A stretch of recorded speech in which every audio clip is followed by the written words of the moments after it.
The message I have for young people is the message that I constantly gave when I was a college professor. And all the years that we had national elections, especially the presidential elections, I gave my little pitch for why they all should not only be registered to vote, but actually should get off their damn couch and go and vote. And I said the reason why the students consistently have complaints about having to pay enormous student loans, racking up, in some cases, hundreds of thousands of dollars in student loans, which basically amounts to like a mortgage without a house. We get those kinds of complaints from students all the time. Access to education is extremely expensive. In California, until Ronald Reagan became governor in the 60s, you could go to Berkeley, you could go to UCLA, you could go to any of the universities and colleges in California for free. There was no tuition. And then it was changed when Ronald Reagan came into office and we started marching, upwards in terms of, we'll start off with a little bit of tuition and now we're talking about $10,000, $15,000 just to go to a public institution, in some cases a whole lot more. If you go to some place like Stanford, it's like $75,000 a year.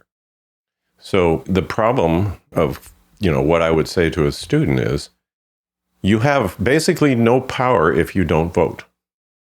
And you are the group that votes the least. So when you demographically break the electorate into units, and you do it on the basis of, Gen Z and Gen X and baby boomers, and et cetera, when you start breaking that down, you find out that, it's people in my age group, essentially the baby boomers, who vote the most. And that's why they, consistently have Social Security, Medicare, et cetera. And that's like, don't touch that because we vote.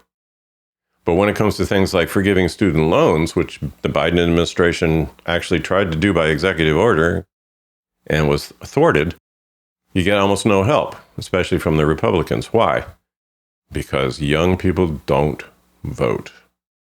On average, in the national elections, voters from 18 to 29 vote basically at about a 40% rate. The overall average for instance, the last national election we had in 2024, the rate of voter participation was 64%, which means that some groups actually were much higher than 64% because they had to accommodate the fact that only 40% of the 18 to 29-year-olds actually went to the polls. What I kept telling my students over and over again is I said, if you raise that to where you had 75% participation, that means 25% of you never get off the couch. Maybe you're not even registered to vote. But 75% of you go to the polls, you would control the agenda. You would control politics.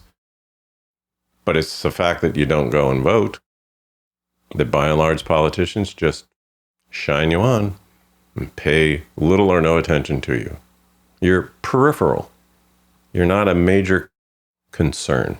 Politicians aren't focused on your needs. Occasionally they'll show up at a university or a college and they'll give a speech and they'll say, okay, we're going to do something about student loans. And then of course it never happens. And they don't have to make it happen because there's no real consequences. It's not like they're going to lose an election next time because all the students go out and vote against them. They know that most of them aren't going to participate anyway. So why should they care? So that's what I basically would say to young people.